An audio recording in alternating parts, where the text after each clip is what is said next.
Aleluia, Jesus. Livro de 2 Coríntios, capítulo de número 5, versículo de número 14 e também o versículo de número 15. Amém? 2 Coríntios 5, versículo 14 e 15. Diz assim a palavra do Senhor: pois o amor de Cristo nos constrange,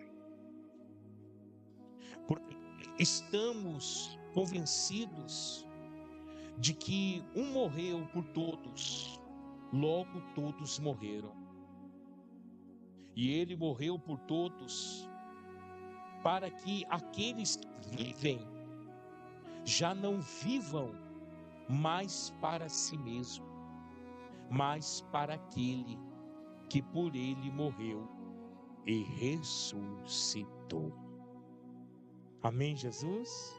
Glória a Deus. Irmãos, eu vou ler de novo. Pois o amor de Cristo nos constrange, porque estamos convictos de que um morreu por todos, logo todos morreram. E ele morreu por todos para que aqueles que vivem já não vivam mais para si mesmo, mas para aquele que por eles morreu e ressuscitou. Vamos aplaudir Jesus, irmão. É muito poderoso essa passagem. Amém? Poder sentar. Estamos nos domingos, né? Fevereiro do avivamento.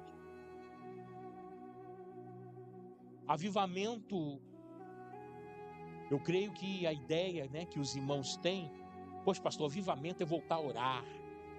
Avivamento é voltar a sentir a presença do Espírito Santo. Avivamento é voltar a ter prazer de ir na igreja, né? Avivamento, aleluia, é voltar a ler a palavra de Deus, amém? Tudo isso, olha, está dentro.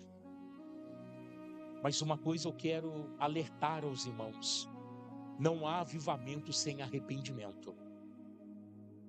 Para que possamos, né, voltar ao primeiro amor, para que possamos voltar a queimar no altar de Deus, para que possamos voltar, aleluia, a ter alegria na presença de Deus, é preciso arrependimento.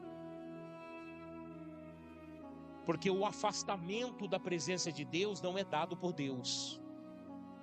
Deus não afasta ninguém de si mesmo. Deus, ele atrai as pessoas até ele, não afasta. Então, um afastamento de uma pessoa de Deus é dada pela própria pessoa, através das suas atitudes. E aí tem que haver o quê? Uma reconciliação. E a reconciliação com o Senhor Deus só vem através do arrependimento.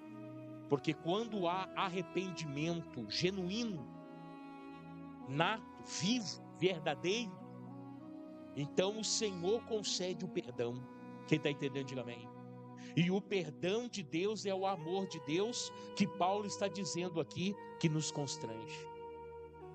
O constrangimento aqui no hebraico original não é o constrangimento de envergonhar, é o constrangimento de apertar, é o constrangimento de forçar você tomar uma decisão. Quem está entendendo, diga amém. Amém? Então, dentro dessa visão, eu quero trazer uma palavra do Senhor para vocês, porque isso aqui me chamou a atenção.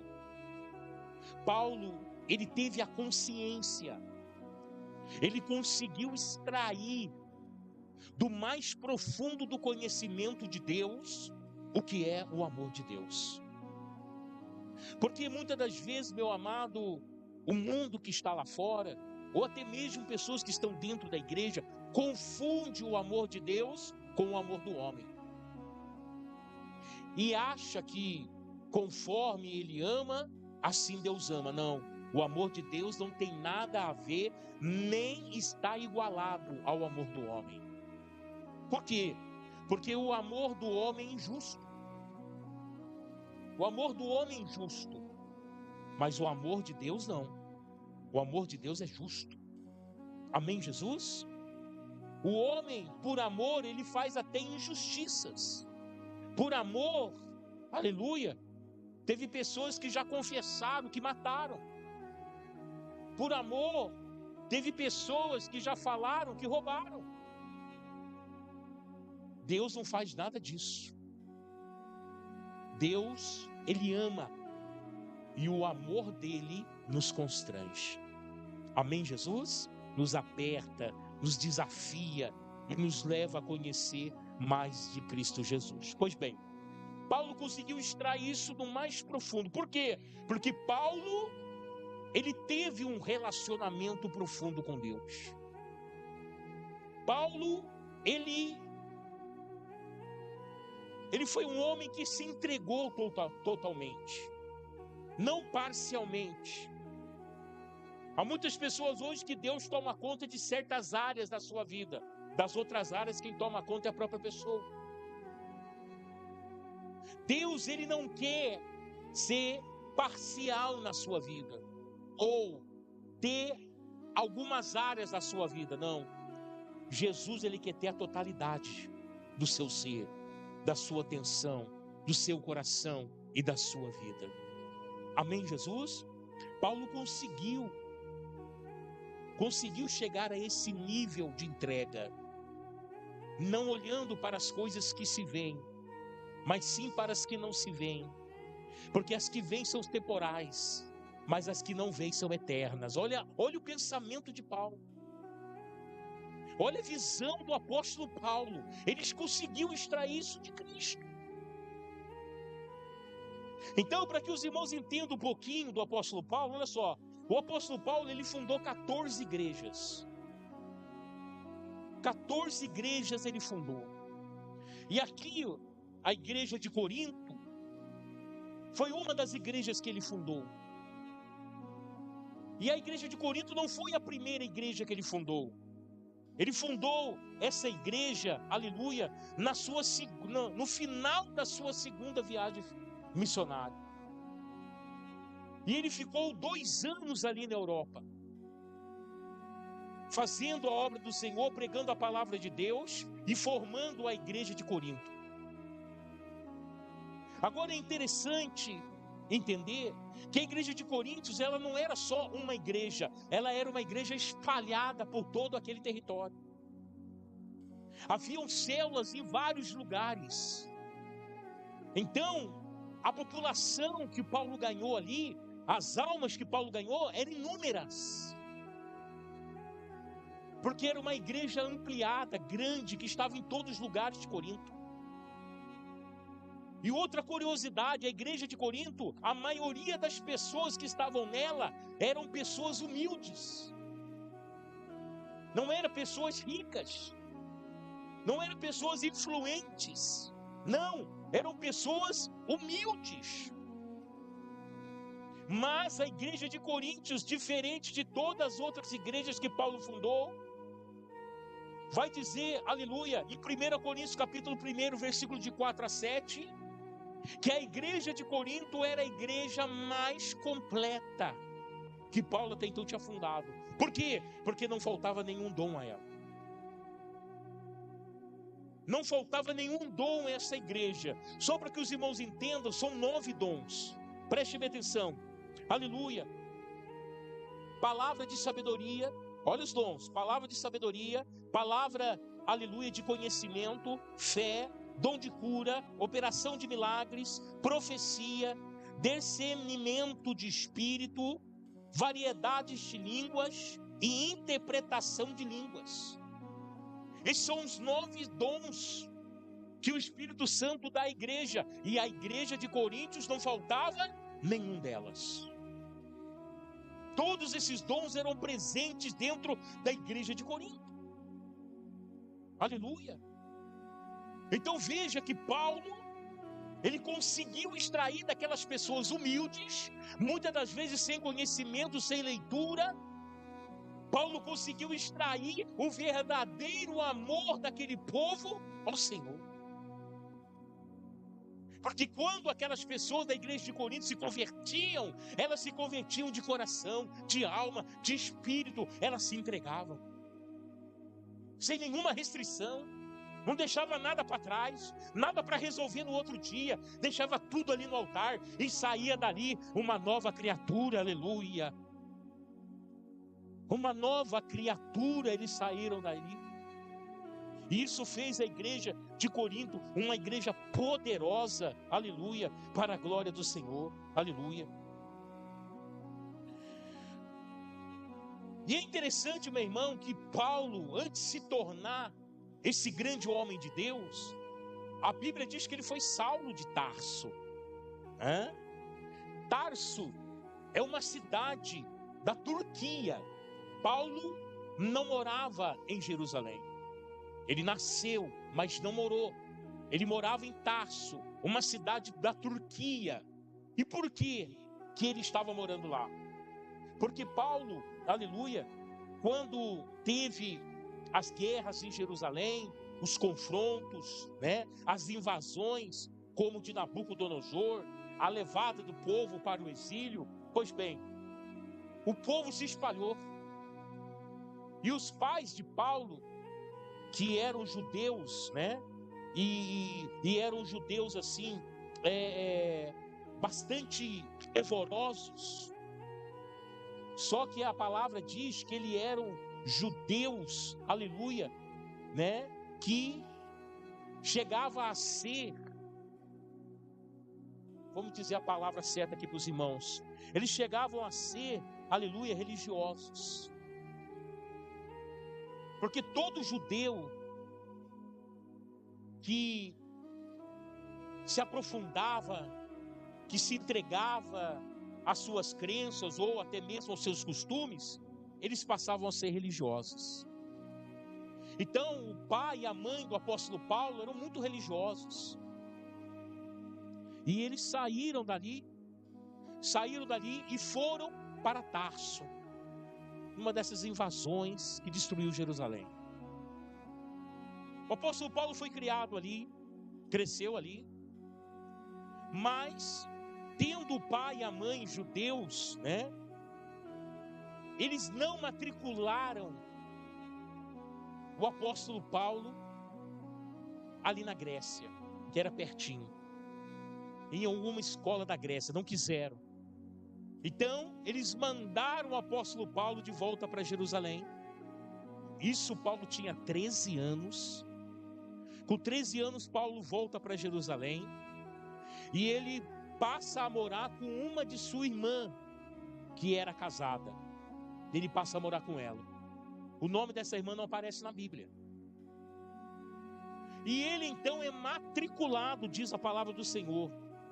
Aos 13 anos foi enviado a Jerusalém, onde morava, aleluia, com a sua irmã que era casada. E ele começou a estudar, aleluia, na mais renomada escola rabínica da época. E foi discipulado por Gamaliel. Paulo então, com 14 anos, ele se matricula na escola de Liel. E ele vai ser discipulado por Gamaliel, um doutor da lei. Olha só para você ver, Gamaliel, líder entre as autoridades do Sinédrio, reconhecido mestre e doutor da lei. Então Paulo vai passar a ser discípulo de Gamaliel. E a escola, onde era a escola de Liel? Porque Jesus estudou lá também. Aonde é essa escola? Essa escola é no Templo de Salomão, reconstruído depois da invasão de Nabucodonosor. Então Paulo, ele estuda 5 anos. E ali se aprende o que na escola de Liel? A dominar a lei. A dominar, aleluia, toda a palavra que até então estava em suas mãos. A lei de Moisés, os Pentateucos, ou a Torá, os 5 primeiros livros da Bíblia. Amém? E eles também aprendiam a dominar os preceitos. 675 preceitos. E eles tinham que ler esses preceitos, saber de cor e salteado, tanto, aleluia, no crescente como no decrescente, para poder, aleluia, dar aula sobre isso. Então Paulo estudou, ele se formou nessa escola. Então ele tinha então ali a escolha a fazer, porque até então havia certas seitas, que nós podemos ver que hoje algumas seitas ali que dominavam a parte eclesiástica de Israel. Qual delas? Saduceus, fariseus, escribas e doutor da lei. Então Paulo poderia escolher, depois de se formar na escola, depois de 5 anos de estudo, ele poderia escolher qual linhagem ele seguiria. Qualquer dia eu trago para você a diferença entre, aleluia, essas 4 seitas que existiam em Israel: saduceus, fariseus, escribas e doutores da lei. Amém, Jesus? Qualquer dia eu trago para vocês a diferença entre elas. Pois bem, Paulo então, depois de se formar, a palavra do Senhor diz que o próprio Paulo, ele disse isso na carta aos Coríntios, dizendo que se alguém era fariseu, não seria maior do que ele. Paulo escolheu ser fariseu. E fariseu era a seita que tomava conta do templo. A primeira aparição de Paulo na palavra de Deus, na Bíblia, acontece, aleluia, em Atos 7:58. Na morte de Estevão. Quando Estevão está ali julgado pelo Sinédrio, julgado pelos fariseus e levado à morte de apedrejamento, porque levantaram falso testemunho contra Estevão. Estevão é apedrejado até a morte, e uns que estão apedrejando o Estevão é Saulo, fariseu. No entanto, o nome Saulo, ele vem do latim, conhecido na Europa, aleluia, era um nome conhecido na Europa, e era um nome também comum entre a tribo de Benjamim. O nome Paulo vem do grego, e tanto Paulo vai ser o pregador dos gentios, vai ser o missionário dos gentios. Por quê? Porque ele vai pregar para gregos. Então ele tem que ter um nome compatível, aleluia, para que ele pudesse entrar ali com a palavra do Senhor. Deus faz tudo perfeitamente na nossa vida. Amém, Jesus? Então, nesse apedrejamento, quando Estevão é morto ali, e a morte de Estevão é uma coisa tremenda, espiritualmente falando, porque Estevão, quando está sendo apedrejado, os olhos dele olham e vê o céu, ele vê o Senhor Jesus, ele vê a glória de Deus, e ele fala assim: Pai, não imputa a esses o pecado de me matar. Ele perdoa aqueles que estão tirando a sua própria vida. Só que uma coisa inusitada acontece, não por acaso, não por coincidência, mas por cristocidência. As roupas de Estevão, que foi tirada dele, porque ele não foi ao enterro, ele não deram um enterro digno para Estevão. Estevão foi enterrado sem as roupas, sem nada, jogado num buraco, porque ele era, aleluia, inimigo dos fariseus, porque pregava Jesus. As roupas de Estevão vai parar na mão de quem? Saulo de Tarso. Por quê? Por acaso? Não. Por acidente? Não. Mas pelo propósito de Deus. É o próximo escolhido do Senhor para fazer o papel do próprio Estevão. Quem está entendendo, diga amém. Olha que coisa linda, irmão. Olha para você ver como é que Deus trabalha. Pois bem, diante desses acontecimentos, Paulo, ele vai passar a ser um perseguidor de cristãos. Saulo de Tarso passa a ser temido entre os cristãos. Ele persegue, ele prende, ele mata, ele se desfaz o núcleo. Onde tem igreja ele entra, ele fecha, ele prende os cristãos, ele separa mãe de filhos, ele separa famílias. Bem, Paulo causa o terror. Saulo, ele defendia a sua causa. Quem se lembra daquele versículo que o próprio Senhor Jesus disse: ensina o teu filho o caminho, que quando ele crescer não vai se desviar dele, né?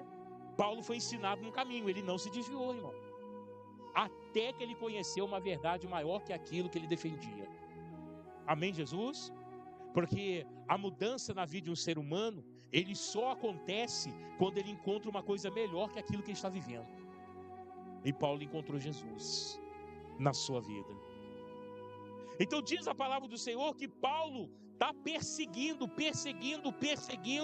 aleluia, e ele então recebe uma informação, porque os fariseus, o sacerdote Anás e Caifás, o sinédrio, estão querendo quem? Os discípulos. Eles querem matar quem? Pedro, Tiago, João, André, Bartolomeu. Eles querem matar esses homens, porque eles ainda estão pregando Jesus. Então Paulo recebe uma informação que os discípulos estão aonde? Em Damasco. E o que Paulo faz? Vai lá nos fariseus, pega uma carta para viajar, e ele parte para Damasco. Aleluia. Isso está em Atos dos Apóstolos, capítulo número 9. Qual é a intenção de Saulo de Tarso? Prender os discípulos, acabar de uma vez por todas, na cabeça deles, na visão deles, dessa seita chamada cristianismo. Quem está entendendo, diga amém. Cristianismo, o que significa cristianismo? O que significa a palavra cristão? Parecido com Cristo. Aqueles homens, Pedro, Tiago, João, aleluia, André, né? Os discípulos eram parecidos com Cristo. Como? Na forma de andar, de falar? Não. Na forma de ser? Não. Mas na forma de anunciar a palavra do Senhor. Porque Deus tinha dado autoridade a eles para pegar a palavra do Senhor. Então diz que Saulo vai para lá. Ele monta a cavalo, leva alguns homens com ele, e ele vai para lá crendo, acreditando que ele prenderia os discípulos daquele dia. Mas no meio do caminho, quando ele sai de Jerusalém, quando ele sai dos termos de Israel, quem está entendendo, diga amém. Aleluia. Às vezes, para acontecer alguma coisa da nossa vida, a gente precisa sair de perto de pessoas que não nos deixam ver Jesus. E aí diz a palavra do Senhor que no meio do caminho uma luz forte brilhou. Uma luz que ofuscou a luz do sol. E o brilho foi tão forte que o cavalo, né, se assustou, derrubando Saulo por terra, literalmente falando.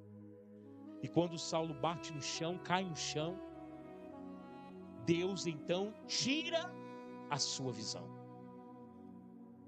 Por que Deus tira a visão de Paulo? Porque Deus precisa mudar a maneira dele enxergar. Amém, Jesus? Para que alguma coisa aconteça na minha vida, eu preciso mudar a minha maneira de pensar. Eu preciso mudar a minha maneira de enxergar. Às vezes eu estou enxergando tudo com maus olhos. Às vezes eu estou enxergando tudo, aleluia, de uma forma negativa. E não é dessa forma que você vai mudar a tua vida. Não era dessa forma que Saulo alcançaria a misericórdia do Senhor, mesmo ele achando que está fazendo o que é certo. E a palavra do Senhor diz que quando Paulo ele cai no chão, literalmente falando, ele ouve uma voz do céu, dizendo: Saulo, Saulo, por que me persegues? E ele ouve. Aqueles que estão com ele também ouvem e ficam assustados. Paulo, quando bateu no chão e perdeu a visão, ele vigiou, porque Paulo era um homem fariseu. Por mais cético que ele era, por mais crime que ele estava cometendo, ainda tinha entendimento do mundo espiritual. E ele então disse: Senhor, quem és tu? Agora, tem duas verdades aqui que nós não podemos negar. Jesus vai falar: Saulo, Saulo, por que me persegues? Quem falava com ele era o Senhor Jesus. Agora entenda, ele não estava perseguindo o Senhor Jesus, porque o Senhor Jesus já havia voltado do céu. Mas quando o Senhor Jesus fala: por que tu me persegues?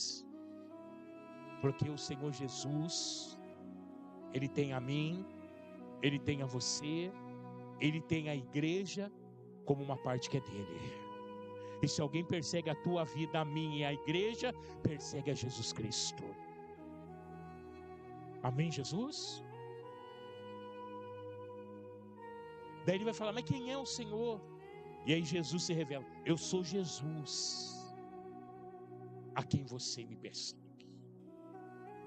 No capítulo 9 não tem essa frase, no versículo, mas no capítulo de número 26 de Atos dos Apóstolos, capítulo 14, Paulo está contando esse testemunho para o rei, para o imperador, em sua defesa. E ele vai dizer uma frase que para mim é uma frase, meu irmão, sabe, é uma frase chave. Ele vai falar assim, que Jesus disse para ele, aleluia: duro é recalcitrar contra o aguilhão. Paulo, duro é recalcitrar contra o aguilhão. Aí eu falei: poxa vida, mas o que é isso? Aí eu fui ver aguilhão. O que é aguilhão? Aguilhão é uma vara pontuda, uma vara grande e pontuda. Sabe para quê? Usada para tocar boi. Usada para tocar boi. Então o boi está lá, não quer andar, está meio bravo, para aquele boi não vir para cima da pessoa. O que ele faz? Ele vai e cutuca o boi. Ou o boi está no carro de boi, né? Está arando uma terra, está fazendo algum serviço, carregando algum material, e o boi para, não quer andar, está lá meio preguiçoso. Vai lá com o aguilhão e cutuca o boi. Aquilo dói tanto no boi que o boi volta a andar. Só que alguns bois, né, que eram, vamos dizer assim, alguns bois levados, alguns bois que não aceitavam aquele toque, o que eles faziam? Eles recalcitravam. O que é recalcitrar? É dar coice. Eles davam coice na ponta daquela vara, piorava a situação dele. Então, no bom português, aleluia, no bom português, para você entender, recalcitrar contra o aguilhão significa: não adianta resistir, Paulo, porque vai doer.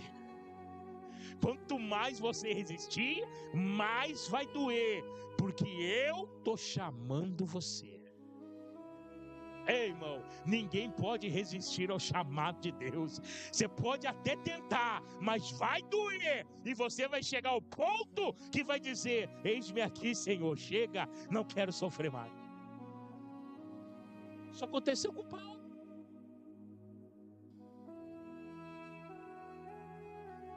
Paulo então se levanta dali, com a ajuda daqueles homens que estavam com ele, e foi dado a Paulo em espírito que ele deveria entrar na cidade e ir à rua chamada direita. Ao mesmo tempo, Deus chama um homem de Deus chamado Ananias.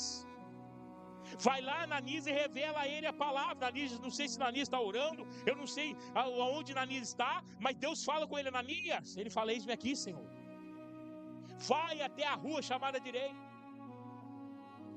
na casa de Judas. Ali vai estar um homem chamado Saulo de Tarso. ele está cego, e eu preciso que você ore sobre ele, para que ele volte a enxergar. Sabe o que Ananias vai dizer? E era um homem justo e fiel diante de Deus. Ele vai dizer: Senhor, eu tenho ouvido sobre este homem, eu tenho ouvido o que ele tem feito com o seu povo, como ele tem prendido e matado as pessoas. E aí o Senhor vai dizer: calma, Ananias, vai, porque ele é para mim um vaso escolhido. Quer dizer, Ananias, pode ficar sossegado, ele não vai atentar contra a tua vida não, ele não vai te matar, nem vai te prender, sabe por quê? Porque agora quem está na vida dele sou eu, aleluia, e ele vai fazer o que eu quero. Meu irmão, o verdadeiro cristão já não vive mais para si, mas vive para aquele, aleluia, que um dia salvou a sua vida. Você está entendendo a história de Paulo? Está entendendo porque Paulo vai escrever isso? Você está entendendo porque Paulo vai escrever, aleluia, ali o capítulo 5 de 2 Coríntios? Porque Paulo viveu isso na prática na sua vida. E isso é um avivamento. Conhecer a verdade vos libertará.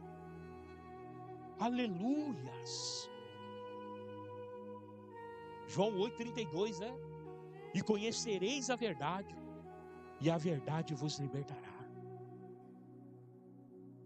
E ali Paulo está orando naquela casa, já há 3 dias. Ananias chega, põe a mão sobre ele, ora, a sua visão volta.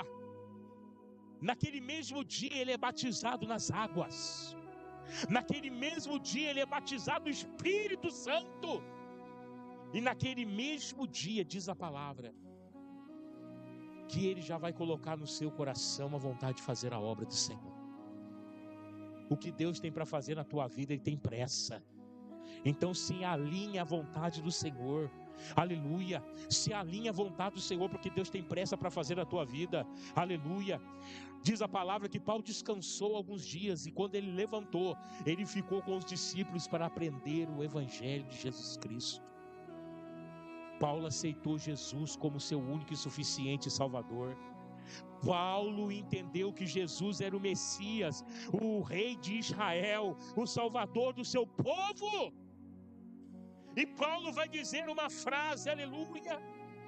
Ele vai dizer, aleluia, que tudo que ele aprendeu na escola de Liel, na mais renomada escola, aleluia, que tudo que ele aprendeu não passava de estrume. Agora entenda, ele não se desfez do que ele aprendeu.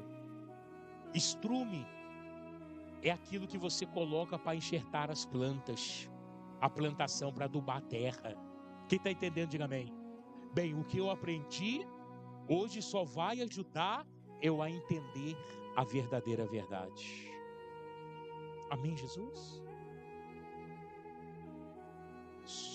O que eu aprendi vai te servir de adubo para a verdade que eu recebi de Jesus Cristo. Isso é fundamental para nossas vidas. E Paulo, a partir dali, meu irmão, vai começar a pregar a palavra de Deus. Paulo, a partir dali, vai começar suas missões, aleluia. Como missionário, ele vai na Ásia Menor, na Ásia Maior, aleluia. Ele começa a pregar a palavra do Senhor, ele começa a fazer discípulos em todos os lugares, ele começa a fundar a igreja, como ele fundou a igreja de Coríntios. Então Paulo, na sua vivência, Paulo, aleluia, na sua experiência, Paulo, naquele encontro íntimo com o Senhor Jesus, ele teve a consciência de trazer esse versículo, de mostrar isso à igreja de Corinto. Por quê? Porque a igreja de Corinto é a igreja que não faltava nenhum dom, mas era a igreja que estava dando mais trabalho para Paulo. Houve um momento que a igreja de Corinto ficou dividida. Houve um momento que chegou na igreja de Corinto um homem pregador da palavra de Deus. A palavra diz que ele era eloquente, aleluia. E esse homem, ele teve que estudar o evangelho de Jesus Cristo, porque ele não sabia, ele sabia a lei, mas não sabia sobre Jesus. Então esse homem vai estudar, ele vai aprender o evangelho de Jesus Cristo, pregado por Paulo. E depois que Apolo aprende, Apolo, ele vai pregar na igreja de Corinto. Só que daí o que acontece? Começa a divisão na igreja de Corinto. Uns são de Paulo, outros são de Apolo. Quem vai pregar hoje? O apóstolo Paulo. Ah, eu não quero, você que era Apolo, não vou. Quem vai hoje? Apolo. Ah, eu vou, não é Paulo, eu vou. Quem é hoje? É Apolo. Ah, não, eu quero Paulo, não vou na igreja. Começou a divisão. Meu irmão, não faltava nenhum dom naquela igreja. O Espírito Santo estava ali, Deus estava ali, a igreja era fervorosa, mas começou a divisão. Então Paulo vem, se assenta com os coríntios e vai falar quem é Paulo e quem é Apolo. Não somos nós servos do mesmo Deus, levantados pelos mesmos Deus? Então Paulo vai pregar o capítulo 5, né, de 2 Coríntios, que é o ministério da reconciliação. O capítulo 5 de Coríntios é o ministério da reconciliação. Quer dizer, se vocês pecaram, Jesus está aqui para perdoar o seu pecado se vocês se arrependerem. E aí Paulo vai dizer: pois o amor de Cristo nos constrange. Por que o amor de Cristo nos aperta e nos força a tomar uma decisão? Por quê? Por quê? Porque nós vemos isso através da nossa fé. Só tem um caminho para nós, irmãos, o outro caminho é da perdição. Então nós precisamos ter essa consciência. Nos constrange, porque estamos convencidos de que um morreu por todos. Ele está falando de Jesus. Todos logo morreram. Se Jesus morreu por nós, nós também morremos para esse mundo, para ficar com Cristo. Deixar a vida mundana, deixar o mundo, deixar o pecado, por amor de Jesus Cristo. Isso é avivamento.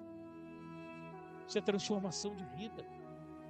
Isso é algo que o Senhor, aleluia, quer de cada um de nós. E aí diz a palavra do Senhor, versículo 15: e ele morreu por todos, para que aqueles que vivem já não vivam mais para si mesmo, mas para aqueles que morreu e ressuscitou. Paulo morreu para os fariseus, Paulo morreu para a idolatria, Paulo morreu para a religiosidade e nasceu para Cristo, aleluia. Então Paulo morreu para o mundo. Paulo não vivia mais para si mesmo, Paulo vivia para Jesus Cristo. Paulo mesmo disse: não vive mais eu, mas Cristo vive em mim. Olha o ponto da entrega, olha o tamanho, aleluia, da revelação que Paulo tem, dizendo: eu não vivo mais em mim, quem vive em mim é Cristo. Não vive mais eu, mas sim Cristo vive em mim. Entenda, existe um nível de satisfação para Deus. Existe um nível de satisfação para Deus, e Ele é alcançável por nós. Porque o apóstolo Paulo era um homem de carne e sangue, assim como eu e você. Paulo era um homem que tinha emoções como eu e você. Paulo era um homem que sentia dor como eu e você, fome e sede como eu e você. Mas ele deixou de viver para si mesmo para viver para Cristo. Se nós não fizermos isso hoje, nunca vamos ver o que Paulo viu, e nunca vamos fazer o que Paulo fez, se não nos entregarmos completamente ao Senhor. Esse é o verdadeiro avivamento. É quando você abre mão das suas paixões, abre mão dos pecados, abre mão, aleluia, até mesmo de objetivos, para buscar primeiro o reino de Deus.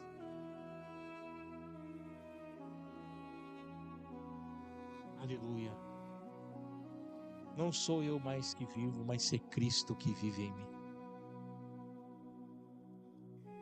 O que Paulo está dizendo? Não sou eu mais que controla a minha vida, não é mais o meu eu, é Jesus Cristo.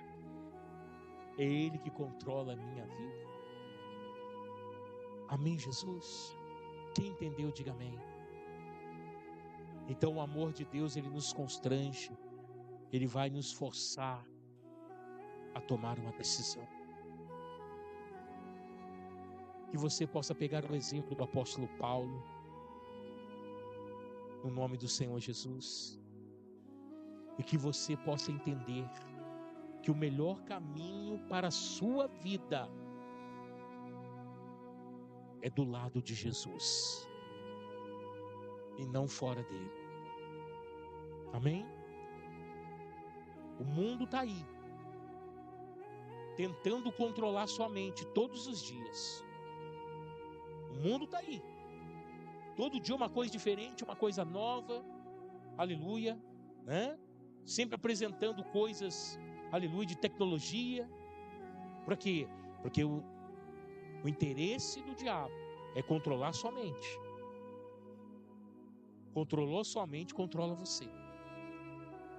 Só que é o seguinte, Cristo está trabalhando todos os dias aqui na igreja para controlar a tua mente também. Porque Ele quer ser Senhor da tua vida. E aí depende de você, o lugar que você... Depende a quem você quer dar o lugar na tua vida. Amém, Jesus? Nada e nem ninguém pode concorrer com o primeiro lugar que é de Deus na sua vida. Amém? Não pode passar nem sombra, nem variação de pensamento sobre isso. O primeiro lugar na minha vida é do Senhor Jesus Cristo. Ele é Senhor da minha vida. Amém, Jesus? Quem entendeu, diga amém. Se coloque de pé para nós orar.